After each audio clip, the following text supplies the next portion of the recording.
In the canyon, that's where I long to be, with my three good companions, just my rifle, pony and me.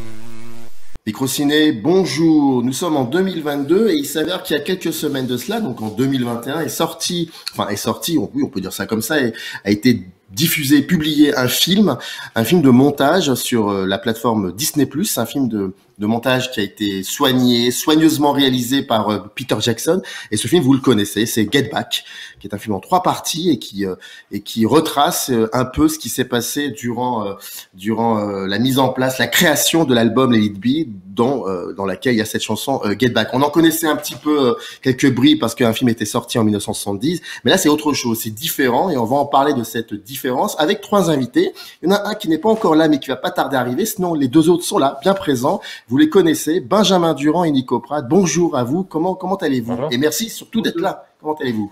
Ça va super, très bien. De toute façon, dès qu'on est invité pour parler des Beatles ou de bonne pop au sens large, on est content. Donc voilà, merci beaucoup. Benjamin Durand, vous êtes documentaliste d'archives audiovisuelles, vous êtes historien de formation et vous êtes cofondateur du magazine Vox Pop. Et Nico Pratt, vous êtes journaliste culturel et vous avez écrit sur le cinéma dans Rokirama, sur la musique pour le webzine Goûte mes disques. Et vous avez travaillé par le passé pour Libération, OCS et TF1. Je n'invente absolument rien. Vous retrouverez cette petite bio sur la page d'un site qui s'appelle Playlist Society, qui est une maison d'édition. Et quelle est la particularité de cette maison d'édition? C'est que elle a édité un bouquin qui s'appelle Oasis ou la revanche des ploucs et qui a été écrit entre autres par Benjamin Durand et Nico Pratt. La première question que j'aimerais vous poser, est-ce que vous étiez déjà au courant de ce projet? Moi, je suis vraiment un obsédé total des Beatles, complètement archiviste compulsif et guettant la moindre chose qui peut se passer par rapport à ça. Donc de toute façon, Let It Be, pour des gens comme moi qui sont très très fans, c'était le Graal attendu depuis longtemps. On savait que les Beatles étaient mal à l'aise par rapport à cet objet, qu'ils ne savaient pas. En fait, ils avaient peur de réouvrir ces archives-là. Ils avaient peur de réouvrir ça comme si c'était des mauvaises blessures. Je pense que McCartney avait très très peur de comment il se reverrait avec le recul. Et donc voilà, c'était vraiment un sacré objet de fascination et d'attente. Et dès l'instant où j'ai su qu'en plus c'était Peter Jackson qui était dans la bande, c'était encore plus excitant. C'est assez intéressant d'ailleurs de voir que les Beatles ont décidé de confier le traitement de leur narration a posteriori à des cinéastes, puisque c'était Ron Howard qui avait fait le film 8 Days a Week sur les années tournées. Et donc, c'est assez intéressant de voir Peter Jackson fait ça et pas vraiment des documentaristes anglais, comme ça avait été le cas, notamment sur l'anthologie. Donc, ce revirement de prise en charge de leur de ce qu'ils vont laisser comme témoignage de leur passage, c'est assez intéressant que ça soit Hollywood qui maintenant soit dans la boucle. Alors moi, j'ai appris l'existence du projet tout bêtement quand il a été annoncé, donc un petit peu avant la première bande-annonce. Au départ, ça devait être un film d'ailleurs destiné à une sortie en salle.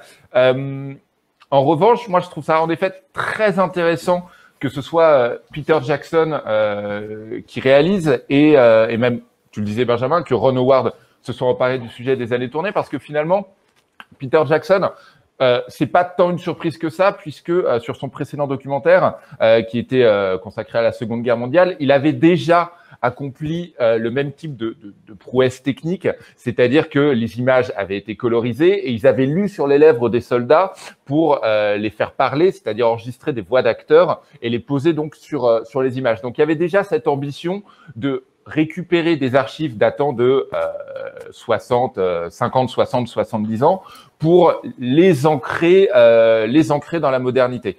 Mais par rapport à cet aspect réalisateur de blockbuster qui s'empare des Beatles, finalement, je trouve que ça colle totalement avec l'époque. C'est-à-dire que déjà, au-delà du fait que Peter Jackson et Ron Howard sont des fans, les Beatles en soi sont un blockbuster, c'est-à-dire que on parle de rentrée d'argent considérable, on parle de vente considérable, on parle d'une aura absolument considérable. Du coup, je trouve ça assez intéressant finalement, et c'est particulièrement vrai dans le documentaire de Ron Howard, la façon dont les choses sont mises en scène, c'est-à-dire de façon assez pas tellement intimiste, de façon assez tonitruante et assez grandiloquente. Donc voilà, moi en soi, je trouve pas ça particulièrement surprenant. Et en plus, ça apporte un cachet prestige dont le groupe n'avait pas plus besoin que ça. Mais voilà. Alors, normalement, Desgadi devait être là. Je pense qu'il y a un gros souci technique. J'espère qu'il pourra le régler. Mais bon, en tout cas, il y a voilà un petit souci. Bon. Sinon, par rapport à ce film, c'est un film qui est assez long et lent, enfin plutôt long que lent. Donc c'est un film qui prend le temps aussi de poser des choses, de poser des bases. J'ai cette impression que quand on a vu le film, il y a aussi, qu'on le veuille ou non, des choses qu'on ne soupçonnait pas, ou alors qu'on avait peut-être effleuré, mais qu'on voit finalement. On arrive à les voir. Ne serait-ce que, je disais à Benjamin hors caméra, ce qui ressort de ce très beau film, finalement, j'ai l'impression de voir des quatre gosses qui ne désirent qu'une seule chose, c'est qu'on leur laisse jouer au rock'n'roll et qu'on leur laisse faire de la musique. Et c'est juste très très beau, l'essence même de vouloir jouer, de vouloir prendre le temps de chercher quelque chose, une note, une structure, et il y a ça. En plus du fait que c'est un film aussi qui prend le temps de bien montrer ce que c'est que créer une chanson, et dans quelle ambiance on crée une chanson, comment créer une chanson. Ça, il y a de cela aussi. Qu'est-ce que vous avez, vous, ressenti, la première chose que vous ayez ressenti qui vous est un peu déstabilisé quand vous avez terminé de voir le film? Est-ce que c'est ce que je viens de vous dire, ou est-ce qu'il y avait autre chose aussi? Moi, il y a deux choses qui m'ont particulièrement accompagné durant tout le visionnage, que j'ai vraiment fait d'une traite, c'est-à-dire, tu l'as dit, ça dure 8 heures, chaque épisode dure plus de 2 heures, donc c'était vraiment un épisode par jour. Il y a deux choses qui m'ont particulièrement marqué. La première, c'est que oublions un instant que ce sont les Beatles, donc voilà, le plus grand groupe du monde, enfin on peut en débattre, mais bref, l'un des plus importants en tout cas. On est face à un groupe on ne peut plus normal, c'est-à-dire un groupe qui rentre en studio, qui a une deadline à respecter, qui cherche, qui parfois trouve, mais qui parfois ne fait que chercher, qui prend son temps, qui perd son temps, qui a ces petits moments de tension, qui a ces membres qui ont parfois des envies d'ailleurs et qui parfois ont envie de rester avec le vaisseau amiral, qui prépare un concert finalement et qui reçoivent des amis, qui discutent avec la personne qui va gérer leurs droits ou leur carrière. Il y a ce côté vraiment fascinant, c'est-à-dire que on imagine toujours tout un tas de choses au sujet des Beatles, et là, ce documentaire, ce film, nous donne à voir finalement le quotidien d'un groupe. Et ce quotidien, il est partagé par absolument tous les groupes de la planète, sauf que là, évidemment, il s'agit des Beatles. Donc ça, c'est la première chose qui m'a vraiment marqué, c'est ce traitement, cette place laissée en soi à la normalité, si on peut parler de normalité au sujet de Lennon et McCartney. Et la deuxième chose qui m'a vraiment marqué et qui continue encore aujourd'hui de m'interroger, c'est le traitement réservé aux images. J'en parlais un petit peu plus tôt. Les Beatles, ils sont donc dans un studio avec des grands murs blancs autour d'eux sur lesquels sont projetés des espèces de couleurs. C'est parfois du rose, parfois du violet. Donc, ça contribue à une ambiance extrêmement particulière. Et puis Peter Jackson, il a travaillé l'image et travaillé le son à tel point que strictement rien ou presque ne distingue ces images de leur époque. C'est-à-dire que ça pourrait être tourné demain, ça aurait exactement la même qualité. Sauf qu'on parle donc de Lennon, on parle des Beatles, aucun n'a 30 ans à ce moment-là. Les images datent d'il y a plus de 50 ans. Je trouve que, voilà, Olivier Lam, dans Libération, en parlait très bien. Il disait que finalement, ça racontait aussi notre époque dans le sens où non seulement les icônes, on refuse de les laisser mourir, mais en plus, on tend à les rajeunir. C'est un truc particulièrement qui se fait beaucoup au cinéma. On rajeunit De Niro, on rajeunit Michael Douglas. Et là, c'est un petit peu ça qui se passe avec les Beatles, avec ce traitement de l'image. Voilà, ça m'a beaucoup interrogé. Et en préparant, j'ai revu quelques scènes en préparant cette émission. Et c'est toujours la même sidération quand on les voit évoluer. C'est-à-dire que ça semble être hier, en fait. C'est de l'émerveillement, mais par rapport tout bêtement, parce que tout d'un coup un fantasme devenait réalité. En fait, c'est en fait cet émerveillement-là, mais surtout dans le vrai plaisir. En fait, le plaisir, c'est cette longueur. C'est quelquefois cet ennui qui est compréhensible, mais ce qui est fascinant avec les Beatles, c'est que c'est un groupe de cette époque-là, d'une époque où, comment dire, cette question de l'intimité par rapport au show business n'existait pas, n'avait aucun intérêt.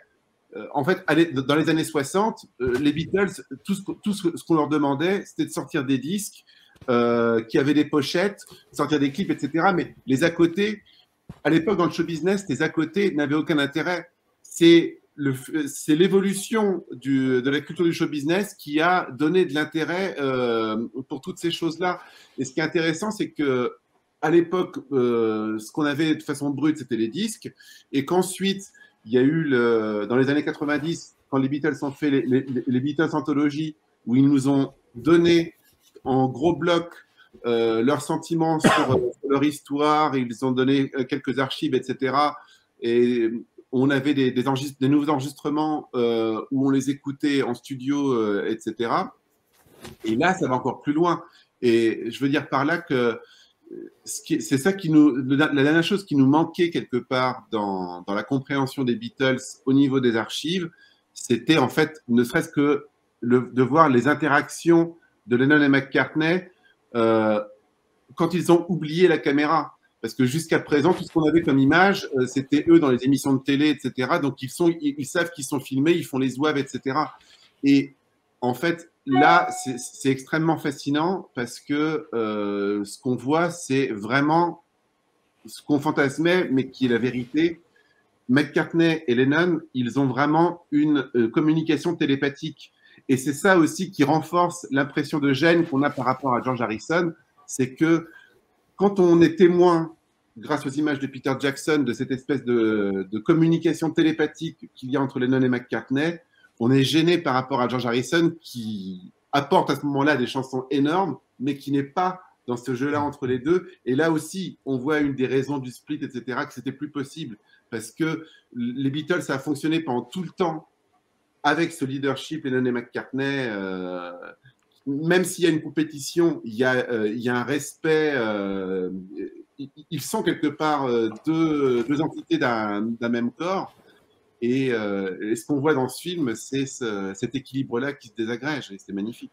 Il y a un truc que tu as dit, Benjamin, qui est très intéressant quand tu dis que justement ça laisse place à l'ennui. Et Dieu sait que sur 8 heures, bon, bah, on pouvait se douter qu'il y aurait des petits moments de flottement, mais je trouve que c'est un documentaire qui est également assez rare parce que c'est un documentaire qui est davantage un documentaire d'émotion plutôt que de faits. C'est-à-dire que dans la grande majorité des docs, je vais le dire très bêtement, mais on t'explique qu'il y a des tensions entre deux membres d'un groupe, on te le raconte, on te le dit en fait, on te dit à ce moment-là, il y a un clash, à ce moment-là, il y a une séparation, à ce moment-là, il y a une discussion.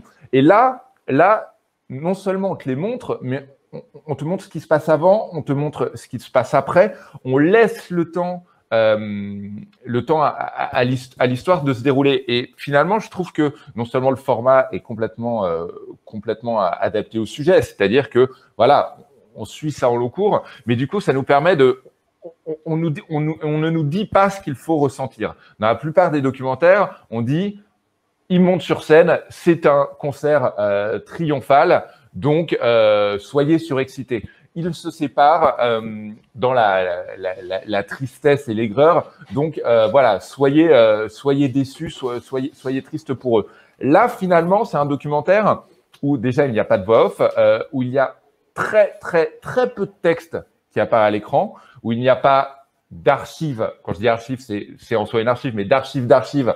C'est-à-dire qu'au début du premier épisode, ils expliquent un petit peu où on en est au moment où Get Back commence réellement. Donc voilà, c'est ça que je trouve très intéressant. Un documentaire d'émotion et non pas uniquement de faits. Et mine de rien, quand on y réfléchit, c'est assez rare pour parler de deux documentaires qui sont sortis récemment et qui sont bien, voire même très très bien. Il y a le documentaire de Todd Haynes sur le Velvet Underground et le documentaire d'Edgar Wright sur les Sparks. Pour le coup, là, malgré la qualité de la narration et des images d'archives, on est dans les faits. On déroule une histoire selon une chronologie très particulière et très codifiée. Peter Jackson ne fait pas ça. Et en même temps, je trouve ça très intéressant qu'on dise les images de Peter Jackson, car ce ne sont pas les images de Peter Jackson.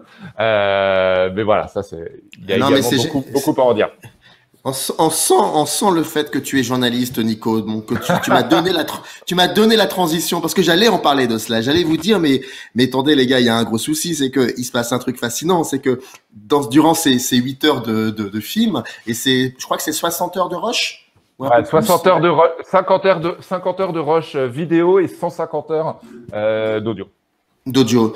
Il y a quand même quelqu'un que l'on voit très très très très souvent, et c'est Michael Lindsay Hogg. C'est le réalisateur, c'est celui donc qui a la tête de tout cela. Et il y a plein de caméras, c'est lui qui met en scène. Il y a un film qui va sortir en 70, mais c'est un film où effectivement qui est moins, pour reprendre le terme de Peter Jackson, qui est moins positif et qui surtout donne une idée de ce qu'est le groupe à ce moment-là en 70. Et quand on le voit aujourd'hui, en 2021-2022, c'est un groupe qui est totalement différent. Et la question est très simple. Je ne pense pas que Peter Jackson avait cette idée-là, mais en tout cas, on ne peut pas ne pas y penser. J'ai l'impression que le film de Peter Jackson, c'est aussi une manière de contredire férocement et passionnément et cinématographiquement, surtout cinématographiquement, le film de Michael Lindsay Hogg. Il y a de cela aussi. Je sais pas exactement parce que je pense aussi que c'est un vrai personnage du film, Michael Lindsay Hogg, c'est sûr, mais c'est aussi je trouve qu'on a de l'affection pour lui quelque part parce que on le voit se noyer dans ce projet, on le voit vraiment perdre pied. Enfin, tu vois quand il y a un décalage très intéressant qui se passe quand lui, il ramène toujours le sujet du concert, etc. Et on voit que les Beatles, c'est complètement oublié qu'ils ne feront jamais ce concert, quoi. Ils lui disent pas non pour être gentils, mais ils ne feront jamais ce concert. Je crois que, en fait, le film montre aussi pourquoi Let It Be est comme ça. Le film montre que Let It Be, c'est le film de cet homme-là qui a dû ramener un petit peu les pièces. Et en plus, le pauvre, il est quand même contraint de livrer un film et de sortir un film, alors qu'au moment où il fait le montage final, les Beatles, ça n'existe déjà plus. McCartney a déjà dit que, c'était déjà assez évident que le groupe ne fait plus rien. Donc, c'est quand même assez compliqué la tâche qu'il a à faire aussi dans ce contexte-là. Il ne faut pas non plus l'oublier.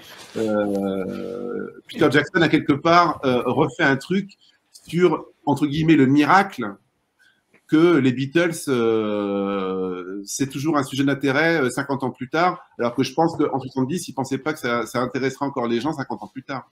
Et puis voilà, il y a aussi les Beatles étant les Beatles, ils vampirisent absolument tout. Le film d'origine Let It Be a laissé une trace dans l'histoire des Beatles, c'est-à-dire ils ne pouvaient plus s'entendre, ils s'engueulaient tout le temps, l'enregistrement était tendu, bien davantage que dans l'histoire de son réalisateur, puisque le film Let It Be aujourd'hui est certes, arrête-moi si je me trompe Benjamin, pas facilement trouvable, mais contrairement à Yellow Submarine ou contrairement à Quatre garçons dans le vent, ce n'est pas un film qui est aujourd'hui particulièrement recherché ou particulièrement décrypté.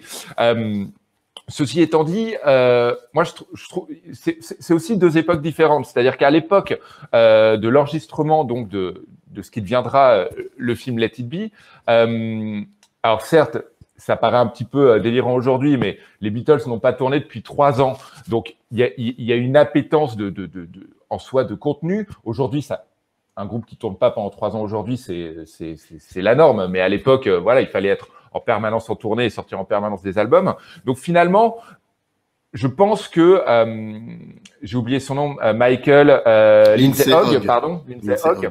Je pense qu'à ce moment-là, il se dit déjà qu'il va faire un coup avec ces images parce que le statut des Beatles en soi étant mystérieux, ils ne tournent pas? Est-ce que ils sont toujours ensemble? Quels sont leurs projets? Finalement, il se dit surtout qu'il va faire un coup. Il se dit surtout, je pense qu'il va livrer un produit pour voilà, pour satisfaire l'envie des fans. Alors que 50 ans plus tard, je pense que l'ambition n'est pas tant de livrer du contenu, même si bon bah certes c'est un documentaire sur Disney+, donc évidemment qu'il faut remplir, évidemment qu'il faut remplir, faut nourrir la plateforme. Mais je pense que l'ambition c'est davantage une ambition de vérité, c'est-à-dire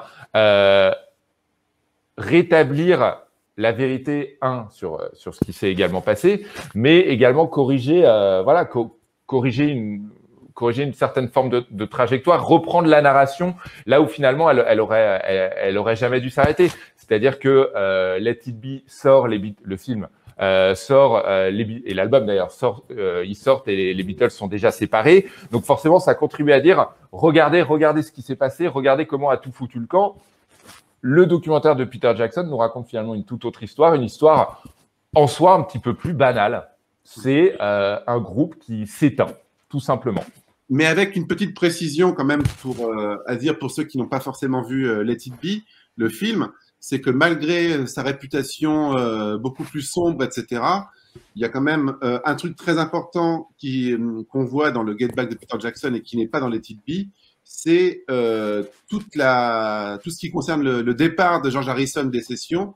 Il n'en est fait jamais mention dans le film de Michael Lindsay Rogue. Donc, c'est aussi un fait intéressant. C'est vrai. Parlant de George Harrison, je vous disais hors caméra que c'était peut-être le personnage qui m'avait le plus ému, parce que c'était peut-être le personnage, enfin c'était peut-être l'un des quatre.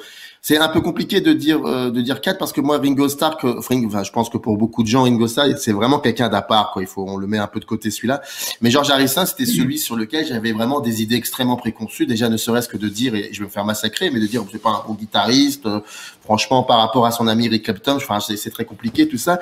Et là ce film déjà nous dit non, c'est la vérité est différente. Elle est simple et différente. Et il y a un moment qui est très très beau. Là, je parle de comment je vois la chose. C'est dans la première partie. Donc, la première partie se déroule dans les studios de Twickenham, et la seconde partie, c'est la partie qui commence dans les studios d'Abbey Road, le sous-sol, les sous-sols. Apple, pardon. Je pensais au dernier album, pardon. Apple. Et donc, dans la première partie, il y a ce moment où George Harrison parle avec Paul McCartney et avec John Lennon. John Lennon est au piano et Paul McCartney est en train de fumer une espèce de cigare et en fait on voit soit quand il parle à Lennon on le voit de dos Harrison et il a cette voix très voix lui d'un petit enfant qui est en train d'une part de dire que il s'investit de plus en plus, qu'il a envie surtout il regrette de ne pas pouvoir autant jouer comme Clapton le fait, c'est-à-dire de faire de la guitare lead. Et Lennon l'écoute, McCartney aussi. Puis McCartney a une réaction un peu particulière. On a l'impression qu'il ne l'écoute pas vraiment. Et là, on voit quelqu'un qui est très très jeune, qui a envie d'apprendre, qui apprend très vite, qui a envie de s'investir beaucoup, mais vraiment parce qu'il y croit. Alors qu'on sent qu'il y a quand même des choses qui ne vont pas. Et là, je me suis dit à un moment, mais ce personnage ça aurait pu être un personnage de la littérature romantique. Il y a quelque chose de très très beau en lui, quelque chose de l'échec, de l'ordre de l'échec. Finalement, ce qu'il dit, on le sait tous que ça va pas fonctionner. Je sais même pas s'il y croit réellement. Je sais pas s'il essaye de se convaincre plutôt que de les convaincre à eux. Finalement, j'ai l'impression qu'il essaie de se convaincre de reste encore un peu. Et en fait, c'est à la fin de la première partie, il sera déjà parti. Donc, c'est ce personnage-là. En fait, là où je veux en venir, c'est que qu'on le veuille ou non, quand on sort de Get Back, on sort avec aussi peut-être un regard nouveau sur l'un des personnages. Je crois. Peut-être. Moi, c'est. Pardon, Benjamin, je t'ai peut-être coupé.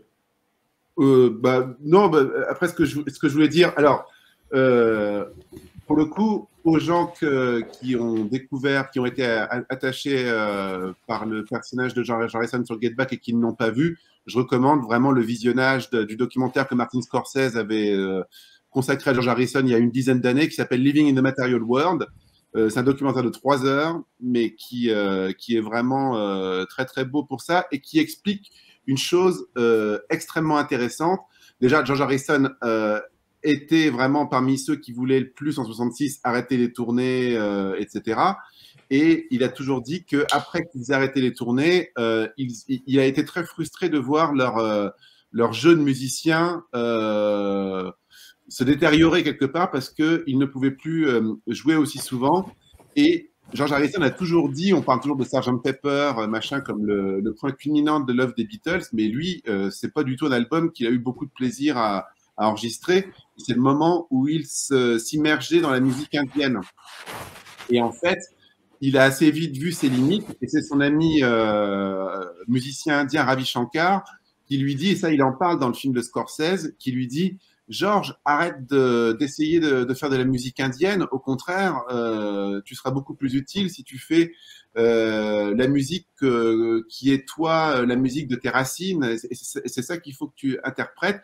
Et c'est à partir de ce moment-là où Ravi Shankar lui donne cette consigne-là qu'il va se mettre à écrire quelque part à la fois sa frustration, son côté musicien indien frustré et le rapport de domination, d'infériorité qu'il entretenait par rapport à Lennon McCartney s'efface et il décide de lâcher complètement tout et il écrit, et c'est pour ça que quand il va faire sortir son album solo Things Must Pass, ce sera un triple album parce qu'il avait tellement empilé des chansons que et toutes sont vachement bonnes. Et la dernière chose qu'il faut savoir sur lui quand arrive les sessions de Get Back, qui n'est pas précisé d'ailleurs dans l'introduction du film, c'est que quand Harrison revient à Twickenham, il vient de passer le mois de décembre avec Bob Dylan et les membres du groupe The Band qui sont à Woodstock en train de créer toute la musique qui est complètement à contre-courant de la période psychédélique qui se passe à l'époque et qui est vraiment un retour à de la musique country folk, des traditions américaines, etc. Et lui, ça le fascine vachement et il a envie de ramener ça au niveau des Beatles et c'est la grosse gueule de bois quand il arrive et que il entend parler qu'il voit McCartney qui fait le chef et puis tous les problèmes d'argent qu'il y a par rapport à Apple et du coup, ça le rend très, très amer. Moi, justement, c'est beaucoup plus que George Harrison, que finalement, que j'ai pas tant redécouvert que ça dans Get Back. C'est le personnage de McCartney qui m'a particulièrement touché parce que finalement, il joue au leader, il s'impose à lui-même un rôle de leader, un rôle de manager, un rôle de financier qui est à la source d'énormément de tensions. Par exemple, quand il fait semblant de ne pas entendre George Harrison qui lui dit qu'il a envie de plus, qu'il a envie de s'impliquer plus, finalement, je pense que McCartney, à ce moment-là, dans sa tête, se dit non. Il se dit ce que se dira un manager qui veut pas que la vache à lait Beatles se détériore. Non, on continue comme on a toujours fait, ça marchait très bien jusque-là. Donc, et finalement, il y a McCartney peu énervé, particulièrement dans la conversation qu'il a avec Lennon et qui est enregistrée depuis un pot de fleurs. Elle est incroyable. Elle est incroyable. Incroyable. Il peut énerver, mais je trouve que finalement, il me touche beaucoup plus que les autres. Ringo est un petit peu absent, Lennon est blagueur, George Harrison est taciturne. Ça m'a pas particulièrement surpris. Le personnage de McCartney, m'a particulièrement surpris. Et je tiens à ajouter quelque chose, c'est que on a vraiment tendance à l'oublier puisque les Beatles sont figés dans l'espace et dans le temps, un petit peu sans âge. Mais à ce moment-là, aucun n'a 30 ans. Quand ils se séparent, si je dis pas de bêtises, Benjamin, aucun n'a encore atteint la trentaine. Il parle encore de Brian Epstein en disant Mr. Epstein. Monsieur, c'est incroyable. Enfin, je veux dire, les Beatles à ce moment-là, c'est les Goonies, c'est-à-dire qu'ils chacun a son rôle. Donc il y a le timide, il y a le blagueur, il y a le leader. Ils sont embarqués dans je suis pas sûr que l'analogie tienne sur tout mon propos avec les Goonies, hein, mais ils sont embarqués dans une aventure en soi qui est potentiellement belle, mais qui les dépasse. C'est ça, je trouve, que rappelle vraiment particulièrement Get Back, ce sont des enfants qui, je pense, ont été totalement rattrapés et à ce moment-là, totalement dépassés par leur statut. Rien que le postulat de départ, ils doivent enregistrer un album en 14 jours. On parle des Beatles, normalement, ils doivent rien. à ce moment-là, ils ont gagné le droit de faire absolument ce qu'ils veulent. Et pourtant, ils sont rattrapés par les obligations. Ils sont rattrapés par le fait tout simplement que ce sont les Beatles. Ils sont rattrapés par, par les financiers. À un moment, il faut parler de la gestion des droits. Voilà, je trouve que ça, voilà, s'il y a bien une vérité rétablie par Get Back, c'est celle-ci. Oui, mais Nico, j'ai même envie d'aller encore plus loin, parce que tout ce que tu dis est vrai, mais il y a une réalité à encore plus souligner en prenant en compte tout ce que tu viens de dire, c'est que non seulement ça c'est vrai, mais les Beatles, c'était les premiers à expérimenter ça. Ce qu'il faut vraiment se mettre dans la tête, c'est que un groupe qui fait de la musique de rock'n'roll qui était avant les Beatles une musique underground, parce que aujourd'hui c'est bien joli de réécrire l'histoire, de revoir les. On est bien content d'avoir les archives d'Elvis Presley, etc. machin. Mais je suis désolé, le rock'n'roll des années 50 aux États-Unis, c'est un phénomène de culture underground qui deviendra mainstream parce que le rock'n'roll devient mainstream dans les années 60. Les Beatles, c'est la première fois qu'un groupe, en plus qui arrive en composant lui-même ses chansons avec une entité de groupe, qui devient cette espèce de phénomène mondial. Et en plus, un groupe étant anglais, donc au début de l'histoire de l'entertainment, un pays quand même mineur, alors que c'est les États-Unis et Hollywood qui créent toute la société de consommation de masse de la culture, et c'est une espèce d'anomalie incroyable. Donc, ils sont en plus à dominer un espèce de truc mondial, alors qu'en Angleterre, il n'y a absolument pas de structure de business qui sont faites pour manager ça.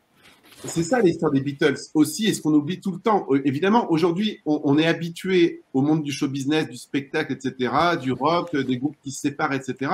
Mais à l'époque, c'était complètement nouveau. Ils essuyaient complètement les plâtres. Ouais, on voit dans Get Back un modèle de carrière, un modèle de management, un modèle de groupe en soi se créer. On voit déjà les ficelles qui craquent. Et pour continuer le parallèle avec Elvis dont tu parlais, Benjamin, Elvis déjà n'avait rien à dire sur sa carrière, tout était géré par le colonel, et on oublie un peu que Elvis n'a jamais tourné en Europe. Elvis n'était pas comment dire, c'était une star mondiale, n'était pas un individu mondial. Elvis ne tournait pas dans le monde entier. Elvis, finalement, comme tu le disais, Benjamin, contrairement aux Beatles, était une icône américaine, différente des autres, peut-être plus grande que les autres, mais comme on savait malgré tout en faire à l'époque. Les Beatles inventent, fabriquent, un peu malgré eux, la notion même de ce qu'est être un groupe, avec tous les tristes aléas qui vont avec. Et puis, je t'interromps une seconde. Les Beatles le disent très bien dans l'anthologie, justement en parlant d'Elvis. Je crois que c'est George Harrison qui dit ça dans l'anthologie. Il dit « J'ai toujours plaint Elvis parce qu'il était tout seul. Et nous, l'avantage qu'on avait, c'est qu'on était 4 et que malgré le fait que tout ce qui se passait autour de nous, c'était absolument n'importe quoi, c'était la furie. Nous, entre nous 4, on arrivait à faire une bulle. C'est pour ça qu'il faut jamais, je trouve, trop dégraduer l'influence des uns et des autres. Les Beatles, et on le voit très bien dans le film aussi, et c'est un témoignage très émouvant de ça, et très intimidant, c'est qu'on voit que mine de rien, même si au niveau du songwriting, c'est pas le même équilibre, mais les 4 sont super importants. Les 4, il y a une alchimie très particulière, à la fois musicale, mais aussi psychologique, qui se passe entre les 4, et un des Beatles a besoin des 3 autres pour se rééquilibrer, et c'est très très touchant. Je me souviens c'est notamment Mick Jagger qui a souvent dit ça, qui disait que quand on voyait les Beatles entrer dans un club à la mode de Londres dans les années 60, tout le monde se disait en se tapant sur l'épaule « Ah tiens, voilà l'hydre à 4 têtes ». Mais je crois que c'est vraiment important, et je crois que le film montre très bien ce qu'il voulait dire.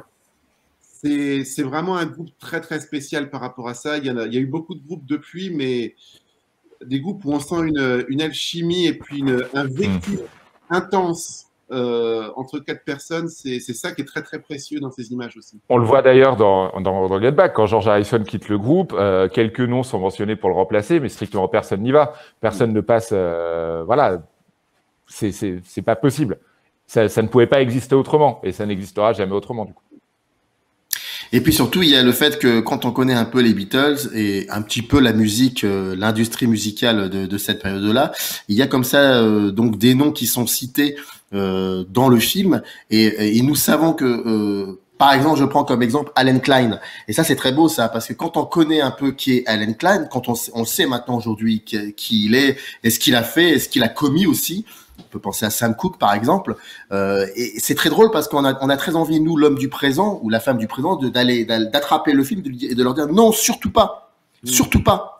Ne faites pas ça, parce que ce qu'on oublie, c'est qu'après l'album a été produit par Phil Spector. Enfin voilà, il y a des choses assez particulières. Et c'est ça qui est très très beau, c'est que l'aspect, la fameuse résonance avec un film doit avoir c'est bien quand un film a une résonance avec l'actu. Ça peut être un film quand Ridley Scott fait le dernier duel, il y a une résonance avec l'actu, qu'on le veuille ou non, c'est comme ça. Film, mais là, grand film, que personne n'a vu, mais grand film. Ah si. En tout cas, j'en connais pas mal qui ont vu sur YouTube et qui l'ont bien aimé. Un gros flop. Ce que je veux dire, c'est que ça a fait un gros flop, malheureusement. C'est le dernier Spielberg a fait un gros flop aussi, hein. Donc ça, c'est un jour on devrait se poser, écrire un article là-dessus. Spider-Man a un succès considérable, et le dernier Spielberg est un flop. Je crois qu'il y a un truc à faire là-dessus. Je referme la parenthèse. Ce que je veux dire par là, c'est que c'est assez intéressant aussi cet aspect de la résonance, à savoir que mais ça, c'est surtout pour celles et ceux qui sont un peu connaisseurs de ce milieu-là. Mais c'est passionnant. Quand on voit le film, on a des moments de colère parce qu'on se dit non, attention, pas ça, faut pas faire ça, faut pas aller dans ce trip-là. Et je trouve ça très beau qu'il y ait enfin une trace visuelle où l'on voit Lennon essayer de convaincre qu'il faut travailler avec Allen Klein. C'est très très beau ce moment-là, je trouve, parce que l'histoire nous dira que malheureusement ça a été un choix horrible. Donc je sais pas si ça vous a fait cet effet-là, qui est une fulgurance dans les 8 heures de film. Hein, c'est pas quelque chose, c'est un peu anodin certes, mais il y a eu des moments comme ça où, comme on est en avance sur l'histoire, on sait déjà ce qui va se passer ou ce qui peut se passer, et on a une sensation très particulière, un peu douce amère, j'ai envie de vous dire. Est-ce que vous avez eu cette sensation-là? Oui, évidemment. Mais en même temps, on sait que les Beatles, quand même, il faut le rappeler aussi, grâce à Paul McCartney, ils ont été sauvés d'Alan Klein grâce au fait qu'il peut apparaître assez violent, et qu'il a été d'ailleurs violent entre eux, où McCartney, le 31 décembre 1970, a attaqué devant la Haute Cour de justice de Londres Alan Klein, John Lennon, Ringo Starr et George Harrison. Et par cette procédure qui a mis beaucoup de temps à aboutir, il a en fait empêché que Alan Klein ne mette le grappin sur absolument tous les avoirs des Beatles et en devienne le gestionnaire, l'ayant comme il a fait avec les Stones, comme il a fait avec une partie des Stones. Et comme il l'est toujours avec les Rolling Stones, etc. Aujourd'hui, vous voulez utiliser Satisfaction pour une pub ou je sais pas quoi, vous n'appelez pas Mick Jagger et Keith Richards, vous appelez Alan Klein parce que c'est lui qui gère ça. Donc il faut et il aurait voulu que ce soit la même chose pour les Beatles et ça n'a pas été le cas. Yes, non, c'est un point assez important. Mais ce qui est aussi très intéressant dans ce film aussi, c'est que le film permet de voir la lutte des classes anglaises à travers le combat intérieur que les Beatles avaient. Et je pense qu'il faut expliquer le cas Alan Klein avec ça. Les Beatles se retrouvent aussi en devenant des hommes d'affaires et en étant des espèces de vaches à lait pour une grosse compagnie tenue par la haute société anglaise. Les Beatles, qui étaient des fils de prolo de Liverpool, n'avaient du coup affaire qu'à des aristocrates qui les prenaient de haut, qui comprenaient rien à ce qu'ils faisaient. Et c'est pour ça qu'ils ont eu la liberté qu'ils ont eue artistiquement. C'est que ils faisaient les choses, personne n'avait jamais fait ça comme eux avant. Et vu que ça marchait, on les laissait faire. Mais par contre, sur le plan humain, ils avaient des gens qui les prenaient de haut parce qu'ils étaient des aristocrates et que eux étaient des gamins d'aspiration populaire à Liverpool. Et ce pourquoi ils ont voulu aller avec Alan Klein, c'est qu'Alan Klein était un homme d'affaires qui parlait mal, qui jurait, qui aimait rouler des mécaniques, qui aimait humilier les aristocrates des grosses maisons de disques, et c'est ça qui leur a plu, c'est ça qui avait plu aux Stones, et c'est ça qui a plu aux Beatles. Et ils n'ont pas vu derrière le côté évidemment enfoiré d'Alan Klein qui voulait surtout leur prendre tous les trucs et se faire plein de pognon grâce à eux. Ce qu'ils ont vu à travers lui, c'était ce côté revanche de classe qu'il y avait derrière ça. Et McCartney, il a eu l'intelligence d'aller au-delà, ce côté très très vociférant d'Alan Klein pour comprendre que son intérêt, que l'intérêt du groupe, c'était d'aller contre lui. Mais je trouve que ce côté malaise de classe des Beatles se ressent aussi dans beaucoup de petits détails qu'ils ont, le côté à la fois à gérer des millions et à la fois à avoir un matériel relativement basique, à toujours être avec il y a aussi un personnage génial dans le film, c'est Mal Evans, leur road manager qui a été engagé avec eux dès le départ parce qu'il était quand même portier à la caverne de Liverpool. Et voilà, ils se retrouvent 10 ans plus tard comme ça. Et c'est aussi ça, les Beatles. C'est des gens qui fonctionnaient vraiment sur un tout petit environnement de gens qui étaient avec eux depuis leur début à Liverpool parce qu'ils avaient besoin de rester sur ces bases sociales-là. Donc, il y a aussi tout un vrai discours presque à la Ken Loach. Il y a aussi cette lecture-là qu'on peut avoir à regarder ça, qui est très intéressant parce qu'il reste des gens du nord de l'Angleterre, les Beatles, malgré tout. Par rapport à ce que tu disais concernant ce moment avec Alan Klein où on se dit non, surtout n'y allez pas, je trouve que finalement ça rejoint un petit peu le moment qui est devenu peut-être le moment le plus célèbre du film, c'est la naissance de Get Back, où là pour le coup on est absolument émerveillé. Je trouve que ça rejoint un petit peu ce que je disais tout à l'heure. C'est un documentaire où on voit les choses se passer, pas un documentaire où on vous dit ce qui se passe. C'est-à-dire que quand Alan Klein débarque pour une réunion, donc pour parler des droits des chansons des Beatles, n'importe quel autre documentaire plus classique, à ce moment-là, nous aurait expliqué ce qui était en train de se passer et expliqué les tenants et les aboutissants et surtout où est-ce que ça allait nous mener. Alors que là, finalement, il n'y a pas une ligne de texte qui apparaît à l'écran. On les voit rentrer finalement de plein pied dans la gueule du lion, et je trouve que ça contribue justement beaucoup à notre implication. On fait partie nous du documentaire. On est infiniment plus impliqué parce que baigné dedans, je le disais, au travers du traitement des images, au travers de ce décor très particulier, mais aussi parce que finalement on a une place de choix en tant qu'observateur. Et je trouve que c'est vraiment quand j'ai essayé en préparant cette émission de comparer ce documentaire et surtout ce sentiment à d'autres docs, et j'ai pas eu d'exemple en tête. On fait pas ça dans un documentaire d'ordinaire. On laisse pas le temps autant de s'écouler. Dernière question. Je ne pouvais pas ne pas la poser. C'est bien évidemment, on l'attend avec impatience, c'est le concert sur le toit. Et là, il se passe un truc extraordinaire parce que ce film pose aussi des questions de cinéma, comme tu le disais très bien, Nico. Il se passe un truc extraordinaire, c'est l'utilisation du split screen. Il y a un chant contre chant dans la même image. C'est limite, c'est godardesque, c'est godardien, je sais pas comment on dit. Et donc on voit que dans ce concert a été refait plusieurs fois Get Back, plusieurs fois I Got the Feeling, et il y a comme ça pendant tout le concert des chants contre chants où on voit soit le visage de McCartney disant quelque chose et le contre-chant c'est la rue ou c'est les flics et là on sent qu'il y a pas un discours mais un sens à tout cela. Et la musique, c'est-à-dire que comme tu le disais très bien Nico, il n'y a pas besoin de dire les choses, il y a juste qu'à les chanter. Et à côté de cela, on met une autre image, celle de la rue, ou celle du quotidien, ou celle des instances, ou celle de je ne sais quoi, de la société, du monde. Et on a les Beatles qui parlent au monde. Et ce moment-là, en plus, bien évidemment de la richesse musicale, de tout cela, mais il n'y a pas que ça. C'est au-delà. Ça va au-delà de tout ça. Ce chant je trouve que l'idée d'utiliser un split screen à ce moment-là, je pense que ça dit beaucoup de. Qu'est-ce que vous en pensez de ce dernier moment, de ces grandes dernières séquences? Non, je suis assez d'accord avec toi. Déjà, ce que j'en pense, c'est que c'est assez fabuleux de les voir aussi bien jouer. Enfin, le niveau musical est multiplié par 10 par rapport à tout ce qu'on voit dans ce qui se passe avant studio. Là, il y a une vraie adrénaline, il y a une vraie flamme qui se réallume. Mais c'est aussi un autre. Je prolonge un petit peu ce que tu viens de dire.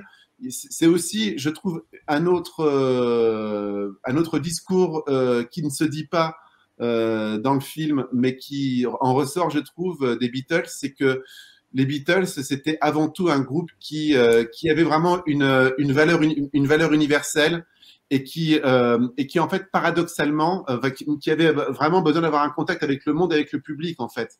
Et c'est très paradoxal parce que c'est un groupe qui, depuis 3 ans, n'existait plus qu'en studio et donc n'avait plus de contact avec le public. Et c'est évidemment une séquence très forte quand, en plus sur un arrangement extrêmement bizarroïde, d'aller juste donner un concert à l'heure du déjeuner sur le haut du toit où ils enregistrent pour réétablir un espèce de contact avec le public. C'est assez rigolo, mais on le voit aussi à quel point c'était beaucoup plus que n'importe quel autre groupe une préoccupation dans leur tête, dans leur écriture de chansons, parce que sur Get Back, je trouve ça fabuleux, toute la séquence où ils se mettent à se taper un délire sur les lois de l'immigration en Angleterre, qui est la source primaire d'écriture de la chanson. Ils sont en colère par rapport à un mouvement très droitier qui se passe à ce moment-là en Angleterre, et ils veulent vraiment dire que c'est bien d'être inclusif, etc. Et c'est assez marrant qu'on les voit délirer sur un truc très politique, très offensif, qui aurait pu être mal pris, et ils savent rectifier le tir très très vite pour que Get Back devienne une chanson à la portée beaucoup plus universelle, où c'est sûr qu'il n'y aura pas de méprise par rapport à ce qui sera fait. Donc cette conscience qu'ils ont de leur rôle et de leur universalité est assez magnifique là-dedans, et en même temps leur frustration de ne pas pouvoir interagir avec le public et le monde extérieur aussi. Moi, je trouve, pour en revenir un petit au split screen dont tu parlais, je trouve que ce passage du concert est assez fascinant à étudier, à la fois dans ce qui s'est passé et dans sa mise en image par Peter Jackson. Et c'est assez paradoxal, c'est-à-dire que d'un côté, les Beatles veulent faire un concert, mais c'est pas vraiment un concert. On peut pas parler de concerts typiques. Ils sont 30 mètres au-dessus du sol. Les gens les voient en tout petit. Les entendent potentiellement pas très bien. Voilà, c'est vraiment pas un concert comme les autres. Et en même temps, c'est vrai qu'il y a, une fois qu'ils commencent à jouer, il y a cette simplicité dingue. C'est-à-dire qu'on sait tout ce qui s'est passé en amont, on sait toutes les difficultés, toutes les rancœurs, et pourtant, d'un seul coup, tout est simple. Donc ça, je trouve ça assez fascinant à regarder. Ce passage, ces moments de split screen, je trouve ça très intéressant que tu en parles, parce que pour moi, je ne sais pas si c'est une intention de Peter Jackson, le fait de poser d'un côté de l'écran le groupe qui joue et de l'autre côté de l'écran les gens qui regardent, finalement, ça les met face à face. Et en fait, d'une certaine façon, je trouve que ce montage boucle la boucle, c'est-à-dire que en les mettant face à face, les Beatles ne sont plus 30 mètres au-dessus du sol et donc ne sont plus le groupe sur le toit du monde qu'ils étaient à ce moment-là, mais ils sont de nouveau ce groupe qui joue à la taverne au même niveau que le public, donc, ou alors potentiellement sur une toute petite estrade, et qui finalement goûte aux joies simples de jouer entre potes. Et c'est ce qui se passe à 30 mètres de hauteur, malgré tout ce qui s'est passé. Mais finalement, ce montage, même si les gens dans la rue regardent évidemment en l'air, finalement, c'est tout ce qu'on pouvait faire pour, à ce moment-là de leur carrière, rapprocher les Beatles des gens et les reconnecter à leurs fans. Donc voilà, je ne sais pas si c'était une intention de Peter Jackson, mais j'ai ressenti ça comme ça. Boucler la boucle. Peut-être qu'il fallait déjà, avant toute chose, qu'ils se retrouvent, eux, tous les quatre, lors d'un concert, pour ensuite peut-être faire un concert public, mais un vrai concert. Malheureusement, l'histoire ne leur donnera pas le temps. Merci beaucoup. C'est marrant parce que quand vous parliez de la revanche de ces quatre, bah oui, hein, j'allais vous dire la revanche des ploucs. Parce que votre livre sur Oasis, c'est quand même la revanche des ploucs en sous-titre. Benjamin Durand, Nico Pratt, merci beaucoup d'avoir été là, d'avoir pris le temps et pour répondre à mes questions et d'avoir parlé donc de ce film événement qui s'appelle Get Back et qui continuera, comme le disait Nico, à perdurer énormément. C'est un film intemporel finalement. Merci. En tout cas, c'était un plaisir. Vous retrouverez dans le descriptif un lien qui renvoie aussi, bien évidemment, à, si vous voulez, vous procurer le livre de Benjamin et Nico, Oasis ou La Revanche des Ploucs, édité chez Playlist Society. D'ailleurs, je salue, entre parenthèses, Benjamin Fogel. Voilà. Merci à vous deux et j'espère à très vite. Merci beaucoup. À bientôt. Merci beaucoup. Générique. Up arrive in the canyon, that's where I long to be, with my 3 good companions. Just my rifle, pony and me.